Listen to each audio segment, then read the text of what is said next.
Hey, what's up, y'all? We're back with another episode of CNS IG Live with positive Black women. I have been interviewing different Black women every Thursday of the summer, and I will continue doing it until the summer ends. I'm very excited to have our next guest on. She's from Milwaukee. If y'all didn't know, that's my hometown, so I'm always heavily supporting Milwaukee. Again, my name is Naisha Stone. If you're not following us, make sure to click that follow button. As we're waiting for the guests, I'll just keep you updated on some CNS news that we have going on. We recently just held our fundraiser on July 14th, which was the most recent Friday, to raise money for our annual scholarship. So this year is the first year that all of the recipients will be receiving a laptop. So not only will you get $3,000, you will get a laptop. And you do not have to just be a student. This is for creatives in Wisconsin that are 17 to 28. Oh, hey, we have our guest in here. Let me add her in. Bet.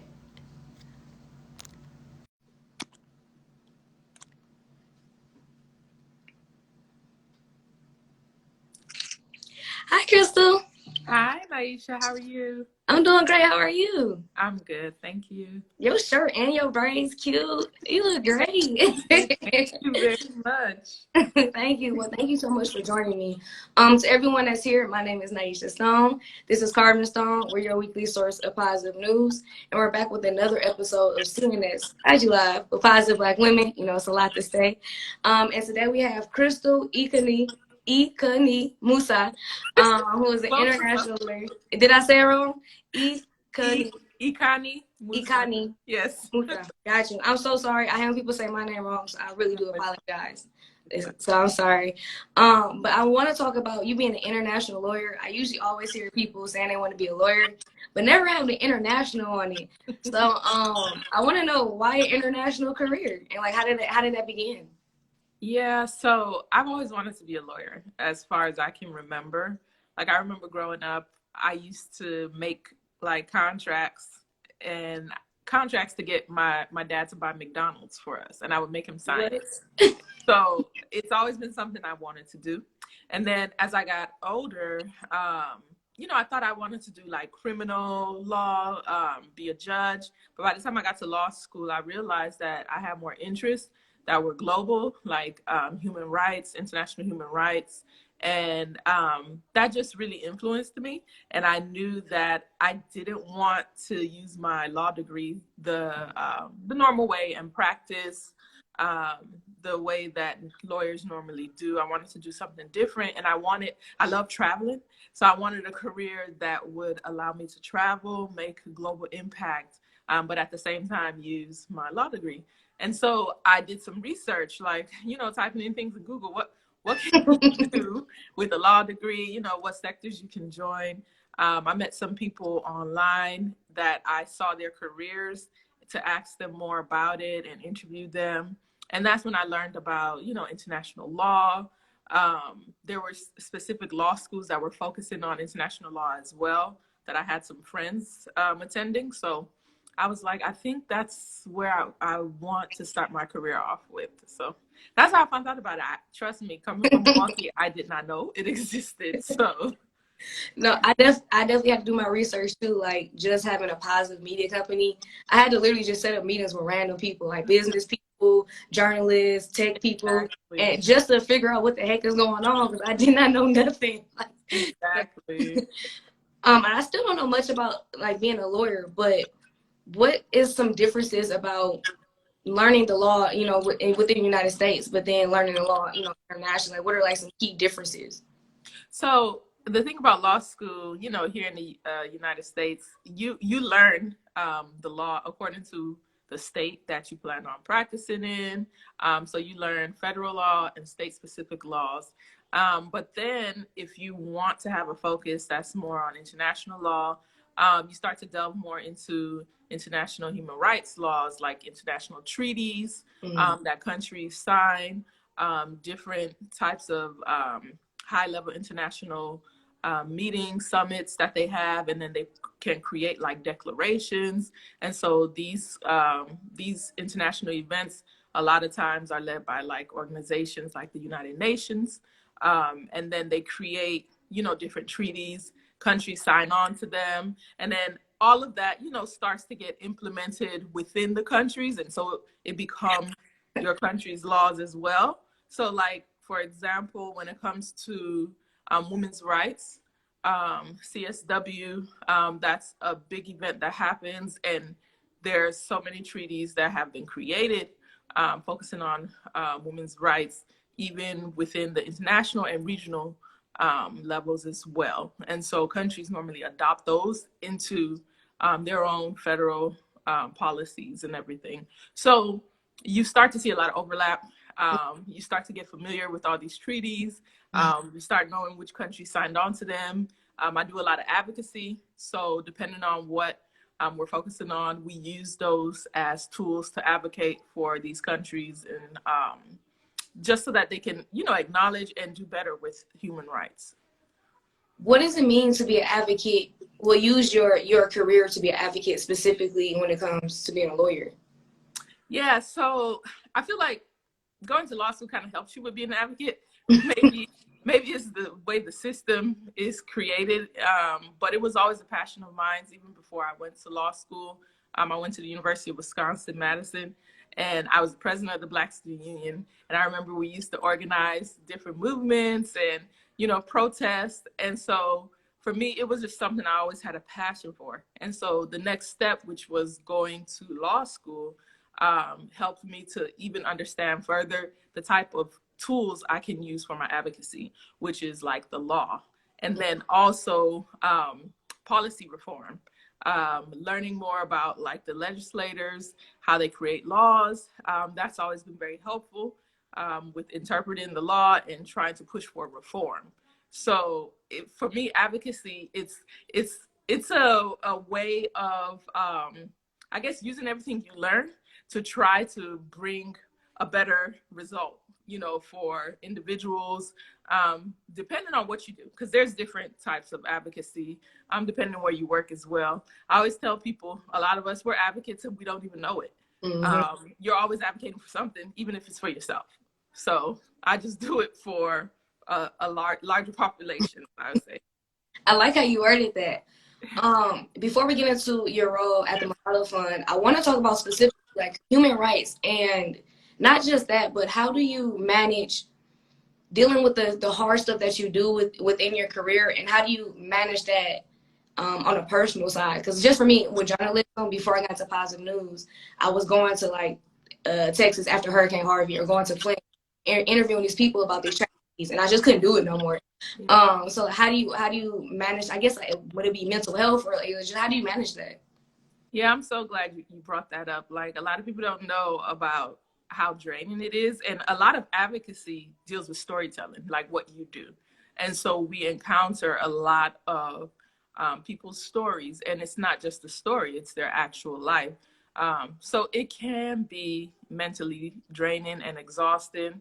But I can tell you there was one situation where literally, and it always deals with children, I end up crying, you know, because it's a lot. You know, there was a situation where the government all of a sudden, like in Nigeria, after COVID and schools were closed for so long, they took a large portion of the education budget, they cut it to use it for something else.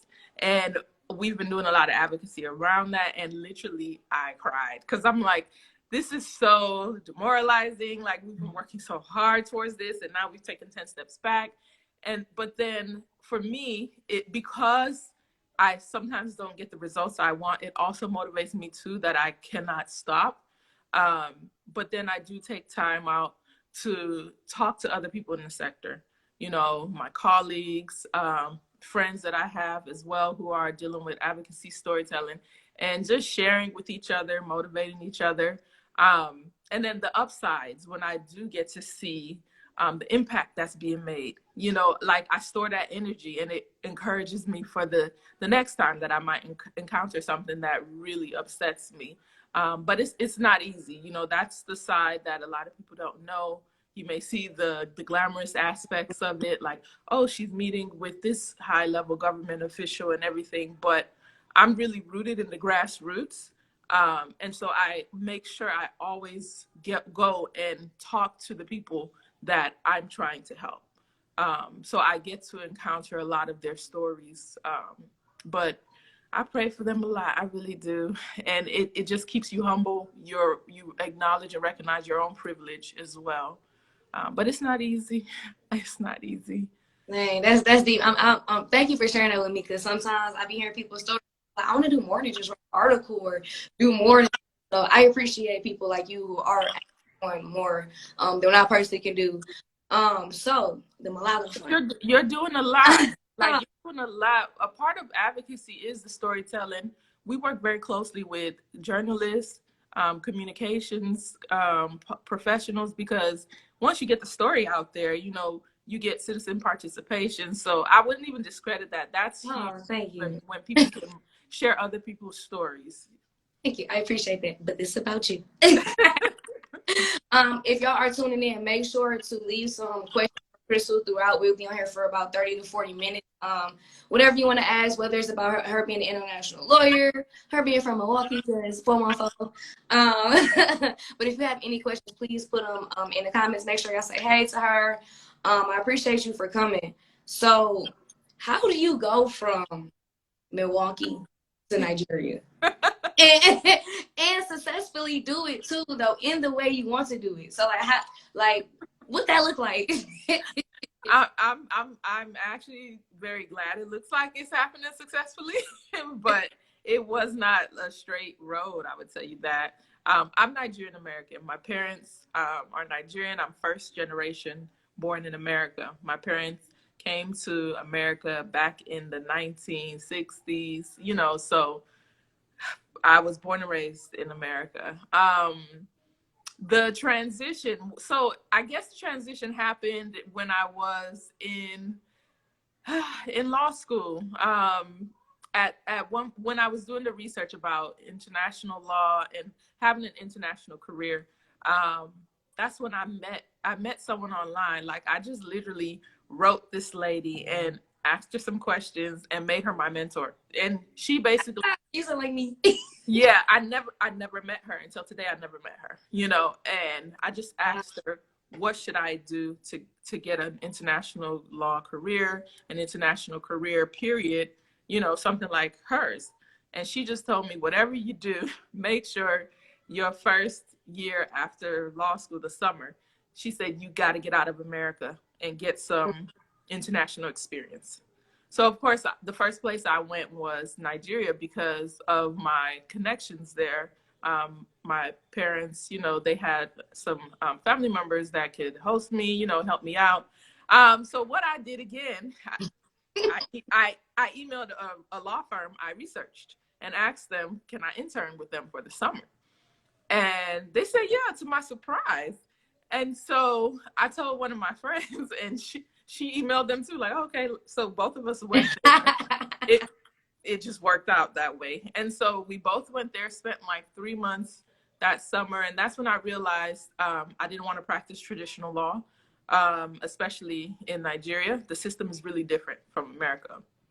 So, but while I was there, I was exposed to the regional economic bodies like ECOWAS, which is the Economic Community of West Africa. And so it's a group of countries. And so we had a case where we were dealing with that, and that really piqued my interest. I was like, you know what? I really like this aspect of it. And then I was able to meet other people and get introduced to the development sector. So organizations that are doing humanitarian philanthropy work, development work, working with governments, local organizations and people as well.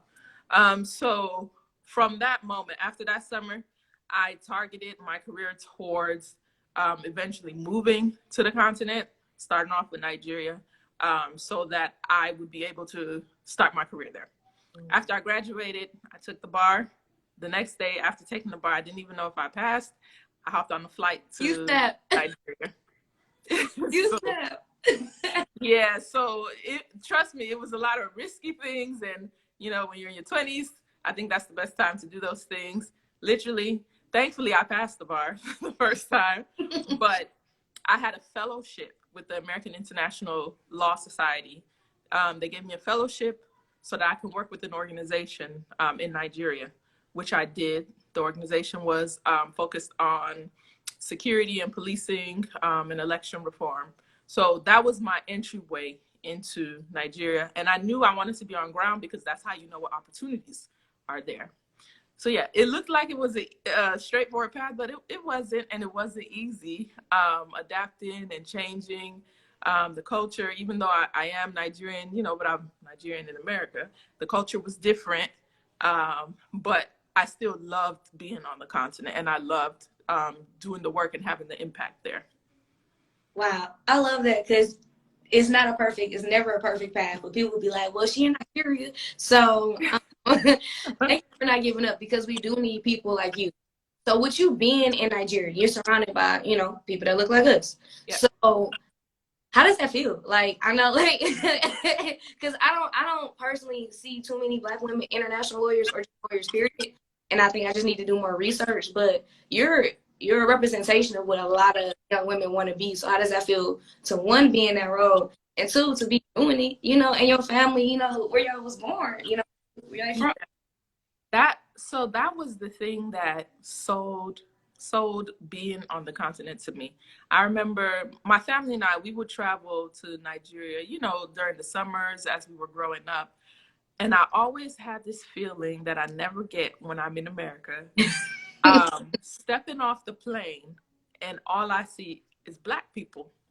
You don't get that feeling in America where you are the majority.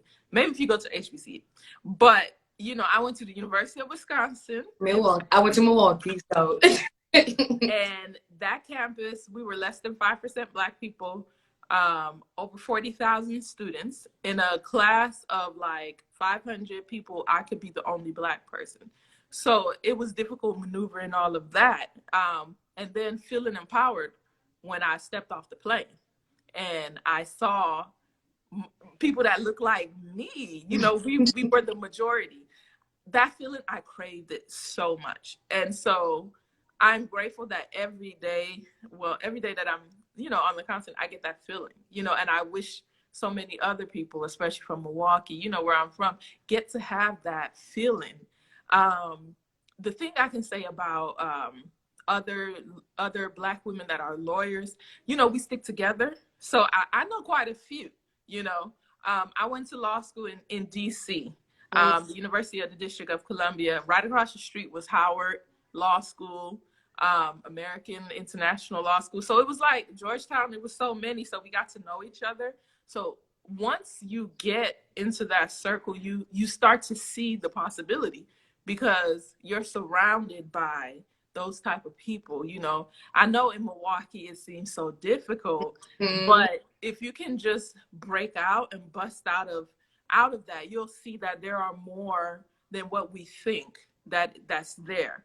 And going to these professional schools like law school and everything, that's where you meet them. That's where you'll meet those type of people. And if you're not on that level yet, like if you're only in high school or in college, start to create those connections, networking. I remember when I was in college, I used to network with the state what do they call it now? I'm thinking of international, the state Congress, not the Congress people, but the. Please don't put me on the spot. I'm drawing a blank, but the state legislators, basically. Okay. Because I knew most of them were lawyers, or. Oh yeah, I'll forget about that. So I used to do that, and then when I was in college, I got a job working at a law firm because I'm like, I need to really see. And I really saw in Wisconsin, all the lawyers were white, but I was able to see how much they were getting paid. And I was like, I want to be a lawyer. No, man, you hitting up great points. Like, you just got me like really, really smiling because I'm 25. How old are you? I am, and I always forget. I always tell people by the time you reach 30, it don't matter no more. But I'm 34. Okay. So we a few years apart, but I see myself and you a lot because I was in college and man, I was just reaching out to everybody. Like, I want to be a journalist. So I'm about to reach out to the top journalists in this state or in the next state. And I'm about to drive to y'all. I'm going to fly to Wall Street and I'm going to just make a scene. Because being from Milwaukee, it is kind of closed in. So you really have to force and really smash these glasses down. Yeah. And so what advice would you give to specifically people in Milwaukee about just, being able to just grow themselves and, see the world? Mm-hmm. For me, it's about exposure. Like, if you don't expose yourself to a lot, you won't know a lot. I really do regret that I didn't do it when I was younger. Like, when I was in high school and college, I stuck to, people that look like me, things like that. But the world is bigger than that. It's all about networking, who you know. Start early, just reaching out to people, talking to people, asking them about their career, how did they do it. I'm not telling everyone, oh, you have to leave Milwaukee to make it. Absolutely not. You can make it in Milwaukee. Like, Milwaukee has a strong professional network that I'm aware of. I see my friends from high school, doing really good things in Milwaukee, and I'm very impressed. So it's not about leaving it there, but meeting different people, meeting different professionals, talking to them, expanding your circle so that you do have a lot of different people in your circle. That's my biggest advice. Whenever you can, it would be good to get an internship, even outside of Milwaukee during the summers, just so that you can learn more and see more. But we don't want there to be a brain drain, of course, in Milwaukee. Like, we need to build it up as well. That was a part of the reason why I jumped at this opportunity to speak with you, because this is my way of being able to, give back to Milwaukee as well. But yeah, from a young age, they need to do what you did too. Reach out and, you invest in yourself. Investing in yourself is going to cost money. It doesn't mean investing in yourself and buying the latest Jordans. No, invest in your knowledge, building yourself up. Now everything is online, literally. You can have a conversation with someone over Zoom. You could do so much because we're virtual. So invest in yourself, expand your network, get to know other people, and yeah, smash your goals. Oh, you perfect. See, now she in my network, y'all, so she's going away. Exactly. So I want to get into the Malala Fund. How did that come across? And you just explain the fund and just what your role in the organization is. Okay, so Malala Fund is an organization founded by Malala Yousafzai and her father.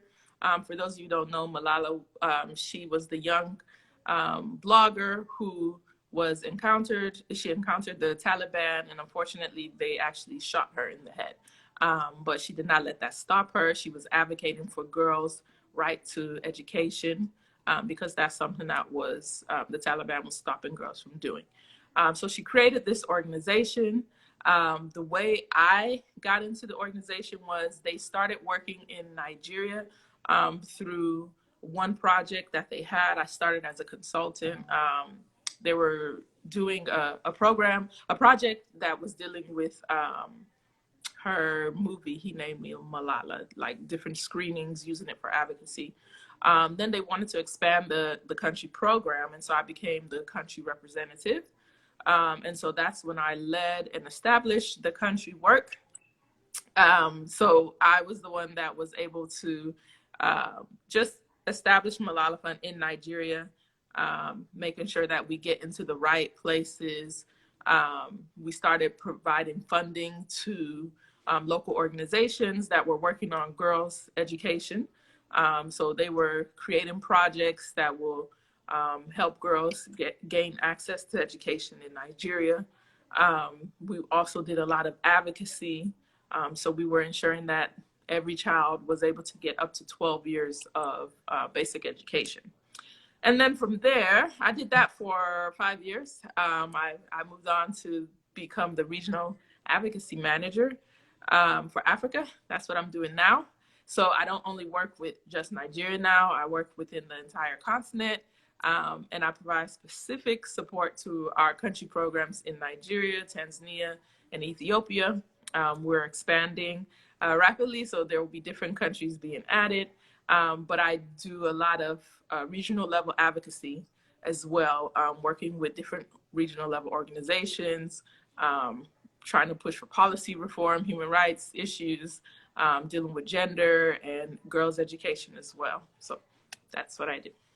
One, you are so dope. Like you're so humble about it. Yep, I did this. I started the fund, and that's what I like to do. And I'm just up here like, dang, you know.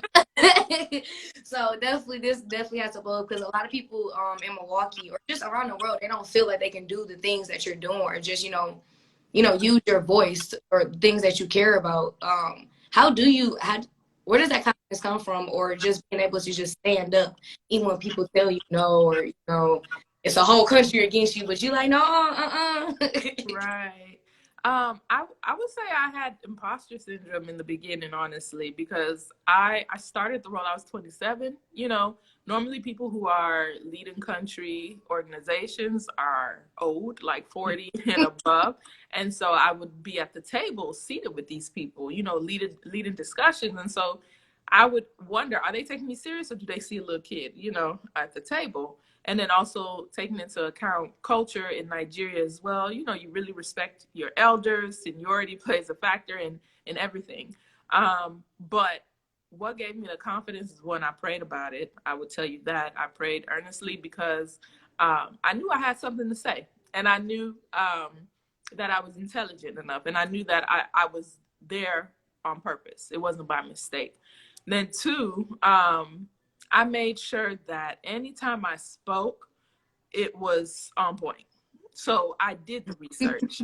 I made sure I crossed my T's, dotted my I's, because I had to present myself as a professional. I felt like I had to do a bit extra just to get everyone's respect, as a newcomer. Malala Fund was a new organization, and I'm also a newcomer to the sector there in Nigeria. And so I felt like it went well, honestly.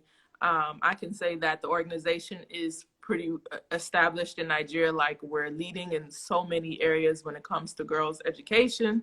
The government really recognizes our work as well. So that started giving me more and more confidence, seeing the results of the hard work. And till today, it's taught me to always be prepared, do your research. You never stop learning. I've learned so many skills from so many people. I'm always willing to ask for help. Don't be ashamed of that. It doesn't mean you don't know something. You shouldn't be ashamed of it. You're just trying to learn. And that's what's worked for me. That's real advice, whether you or old, like you always learning. So no matter if you have $1 billion, when somebody makes you TikTok, you don't know how to make that TikTok, what you gonna do? So, Exactly. I'm not TikTok. So Exactly. So the focus is on giving girls access to education. Yeah. So I was doing my research, and in the 2021 interview, you had brought up that girls are 2.5 times more likely to be out of primary school, and then 90% if they live conflict. Why is that? What is it that makes that happen? Is specifically with girls? So in the context of Nigeria, because I'm sure that's what I was talking about, so there are a lot of things that affect it. One, culture, certain cultures within the ethnic tribes in Nigeria doesn't promote a lot of, it has a male preference, basically. The son preference, they rather send their sons to school instead of their girls because they feel a girl will end up getting married, and then basically her husband will take credit for all of their hard work. Yeah. And then there are different social norm practices as well that hinder this. Girls also have a lot of domestic responsibilities. So they stay home to help their mothers, to help the family, to make money, hawking on the streets, selling goods. So there's more investment in boys and sons culturally. And so those are barriers and bottlenecks that stop girls from accessing education.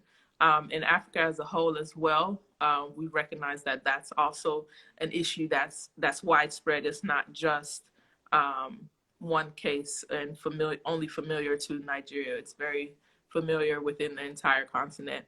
And so it also deals with the government not being as deliberate in trying to address these barriers, knowing that culture and social norms are affecting girls' access to education. So things like budgeting and funding, they're not being very targeted with their funding and their projects that they fund. They'll just say, oh, gender, and that's it. We've covered it. But what are the effects of this project that you've just funded? Is it really targeting girls? So it's something that's very widespread. Girls have way more barriers. And then there's things like child marriage. Girls get married younger in certain cultures. They get married before the age of 14 a lot of the times. And so once they get married, they have children, they don't go to school. And all of this also, it basically creates dropout rates, increasing them. It's not likely for girls to get a full 12 years of education.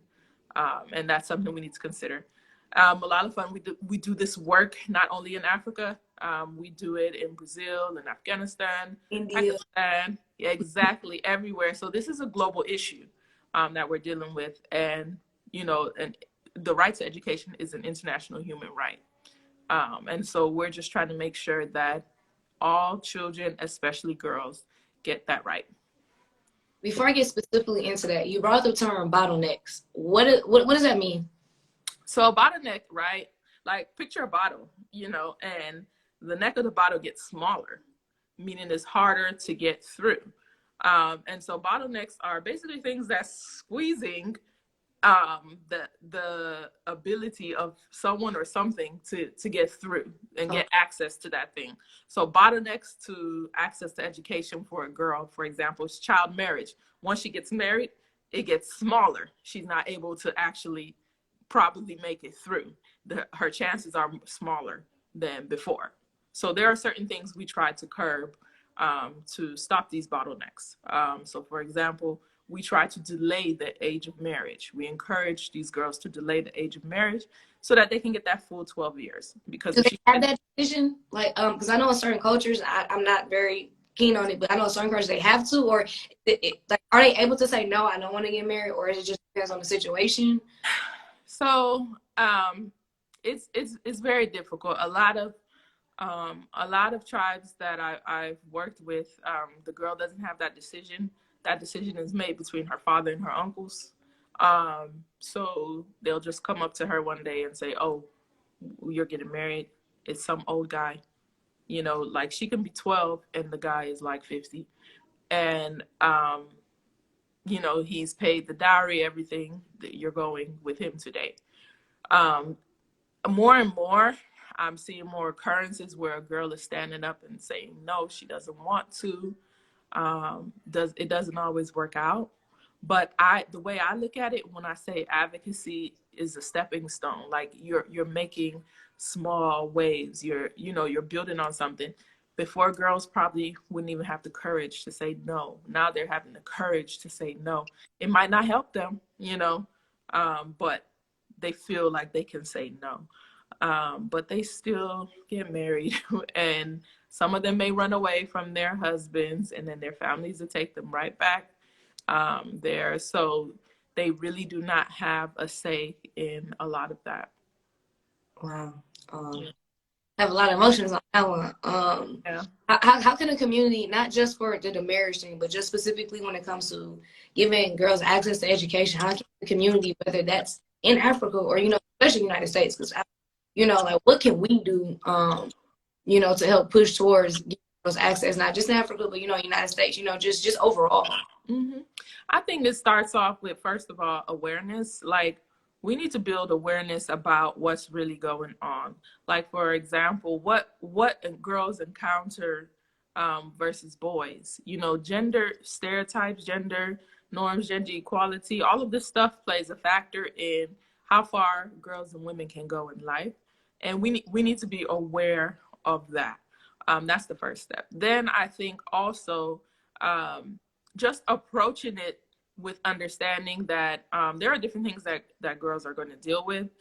Encouraging girls, sometimes a teacher can be the one that's actually discouraging a girl versus a boy and not even know it. Like in math class, all of a sudden, you know, the teacher can only call on boys or leaning more towards boys. All of that is hindering a girl's access to education.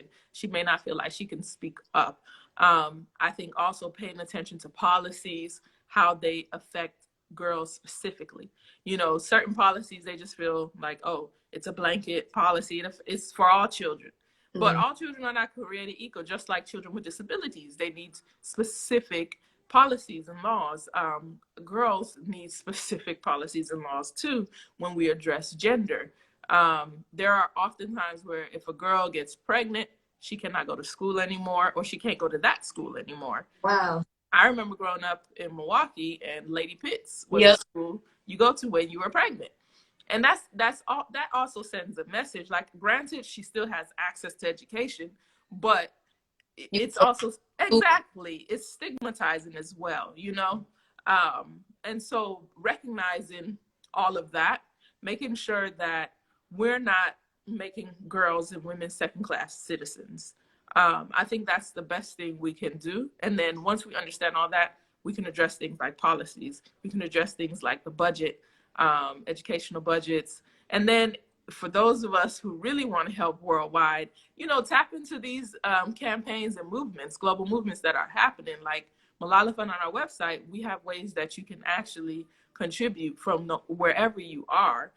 It's not just about money, you know, but lending your voice as well, using your platform, like you have your platform, to talk about these issues so that more people can know about it and know how to join and support, no matter how they can. Man, you need your own show for real, because like just hearing you speak, I'm just like, I have one question, then I be like, I got 6 more, like right away. Which one? Thank you. In your bio, you mentioned your family. So the family you grew up with, like your mom and dad, and then the family that you know that you made your own. So how have they played a role in who you are today? Yeah. So the family I made of my own. I would say, you know, I have a supportive husband. Like, I travel a lot for work, and it really takes teamwork to help with raising the kids, you know, and having that support really helps me so that I don't have the mommy guilt that I have sometimes. My children motivate me. My first child is my daughter, and I just want to raise her to be bold. I want to raise her to be strong.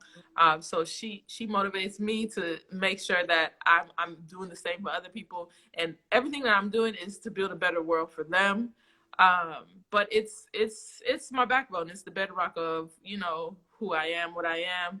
And, you know, I love them, of course, but, you know, I have sisters as well, brothers, and, you know, just having them in my corner, people that know you from when you were little, you know, from your school. You know, I know my elementary school doesn't exist anymore from what I heard, but, you know, people that know me from Green Bay Elementary School and all that stuff, it really just gives me a solid foundation. I really appreciate it. But yeah, my kids, they're very accommodating. Like, they make me feel so good that they don't cry when I leave, really, you know, because they're used to it now.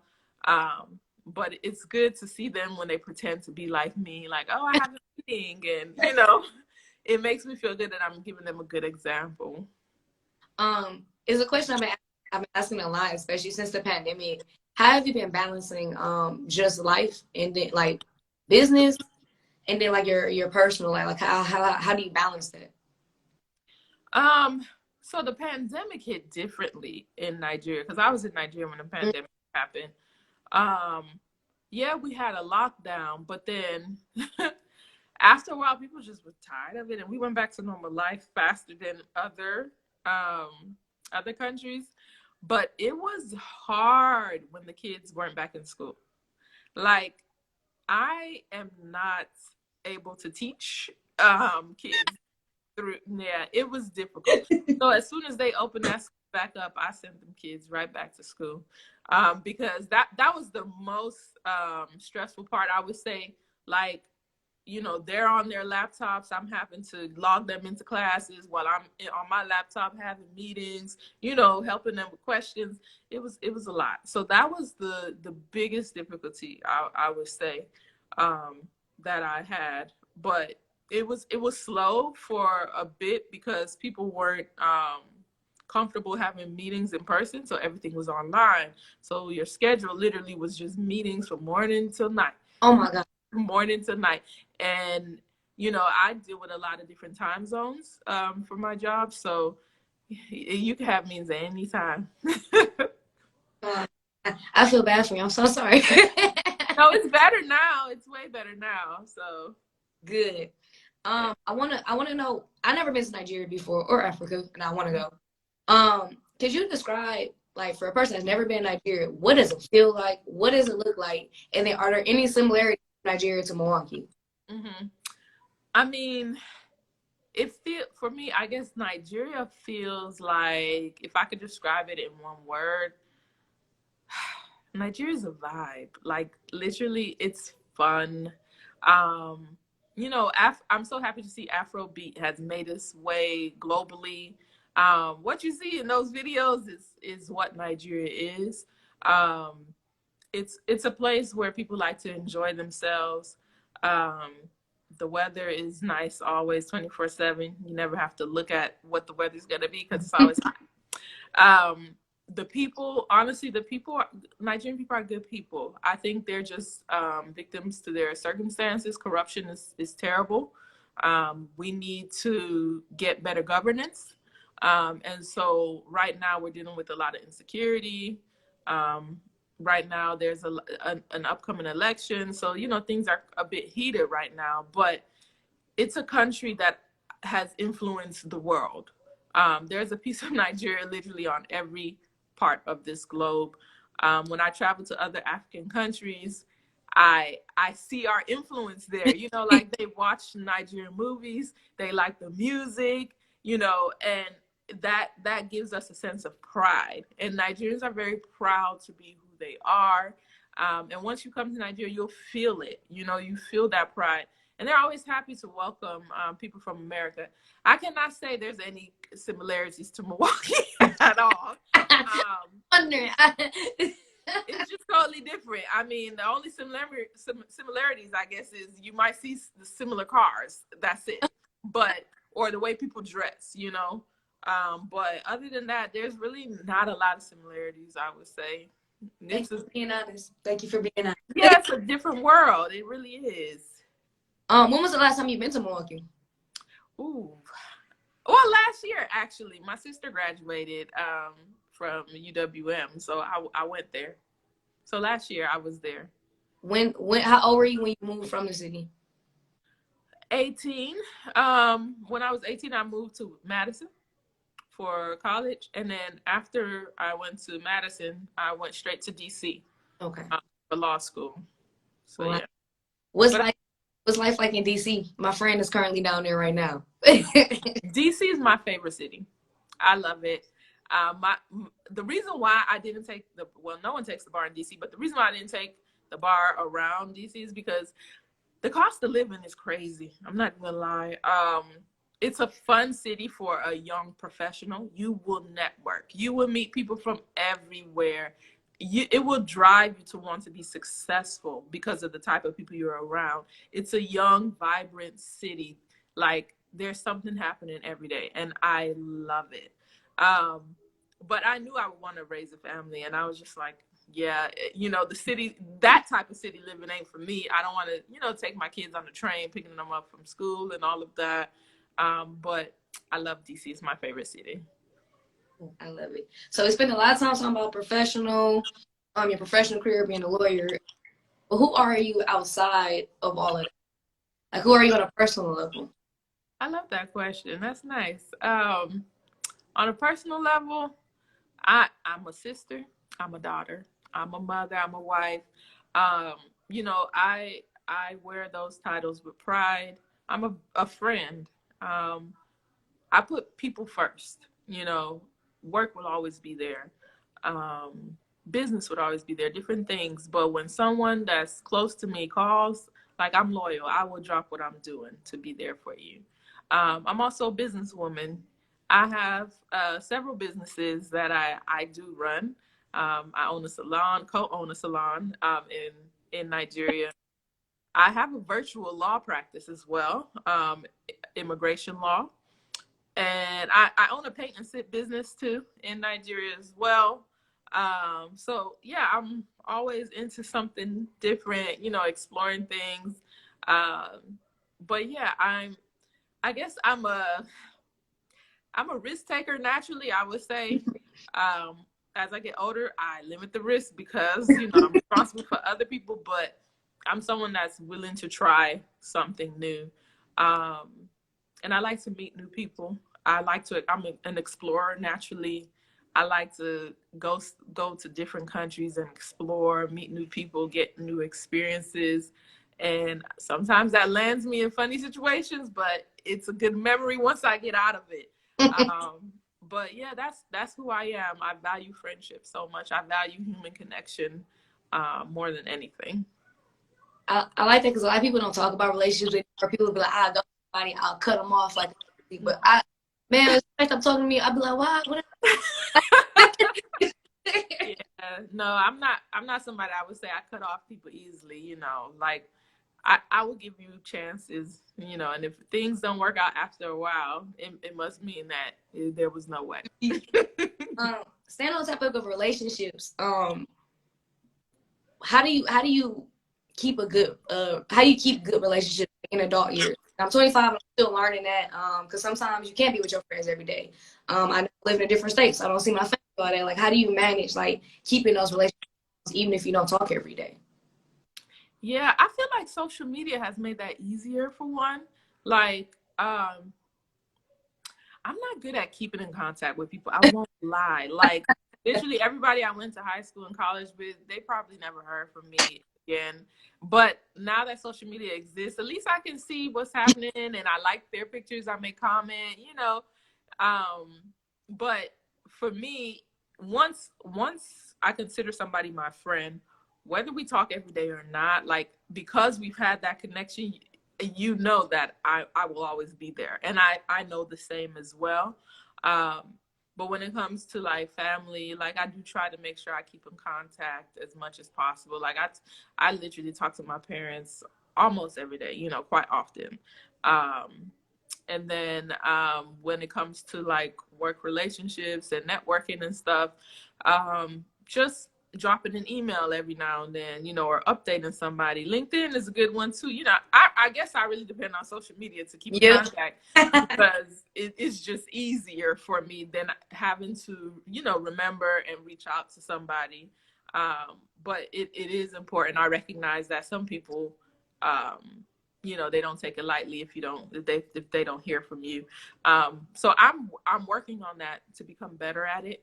I'm sure a lot of my friends will tell you that I'm not too good at it, but they know my heart. They know my heart. Man, the transparency and the honesty, I freaking love it. Instagram, since I am a celebrity, they're gonna kick me off in a few minutes. I do have questions for you. What is like one positive thing or one good thing you've learned about yourself or life, whatever, when it that's from your experience of being an international lawyer? Like the positive you learned out of life that has like really stuck with you through years? I know it's cliche, but do what you love, actually. Like, it will not feel like work. Like, I do have a love for the law. I have a love for advocacy. And so when I'm doing it, I don't feel like I'm working. So find where that passion is and just throw yourself into it. It may not yield money right away, but eventually it will. Like when people walk in their passions, it does work out. Like I feel like God put it on your heart for a reason. And that's a part of your destiny. And then the next thing I would say is don't box yourself in. Don't let other people box yourself in. I wanted to do everything. And till today, I still want to do everything. And that's probably why so many people know me for different things. Like, some people know me like, oh, I run our Splash Studio, the paint and sip business. But then they're shocked when they find out, oh, she works for Malala Fund. And oh, she's a lawyer, you know. And so don't box yourself in. You can do as much as you want to do. You can create your perfect career, even if it doesn't exist. Like, I felt like my perfect career didn't exist when I was starting because I wanted to do something with business. I wanted to do international law and I wasn't finding anything. So I was creating it by myself. And I mean, everything didn't work out, but everything was a stepping stone towards where I am now. And I know that I'm still on that journey, but I'm not boxing myself in. Like, if a good opportunity comes, I'm willing to try it out, you know, because I can wear multiple hats. I can do that, and so can you. I'm so glad I met you because, oh my God, we have to talk about this because literally, like you took the words out of my mouth. I wanted to be a journalist, but there was no path I wanted to take, that no traditional path. So I need people like you in my life. I'm glad we've met. Well, the last question I have for you, and it's how I end every single interview. When people rewatch this interview, what do you want them to get? What do I want them to get from me? First thing I want them to get is that good things do come out of Milwaukee. I'm always very happy to tell people that I came from Milwaukee, Wisconsin, grew up on 3rd Street, the inner city, went to Rufus King, went to Burroughs Middle School. I went to Green Bay Avenue. I was in the public school system, and good things come out of Milwaukee. Don't let anyone else tell you that.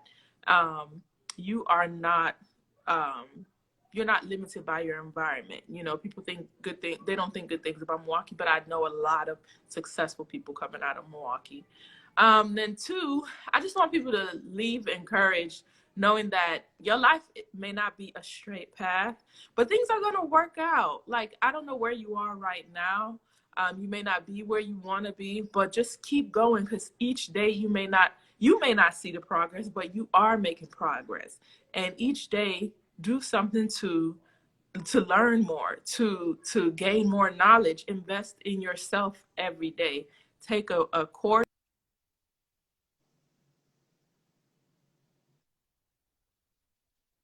You know, meet some new people. Just invest in yourself. Where you are today is not where you're going to be in a few years' time. It's only going to get better anytime you keep putting in that effort. It stops when you stop the effort. So just keep going. That's what I want everyone to take with them. Add motivational speaker to the thing that you freaking do, and I'm taking credit, but people are getting paid, because I was just out here just listening. You taught me so much. I really do appreciate you. I'm definitely gonna hit you up. I need your number. So I appreciate everyone for tuning in. This is Naisha with Cardinal Stone, CNS IG Live with Positive Black Women. We have Crystal, and I'm so excited to keep this going. August 25th. So make sure y'all tune in every Thursday. I see you, Crystal. Thank you so much, Naisha. Thank you. No, thank you.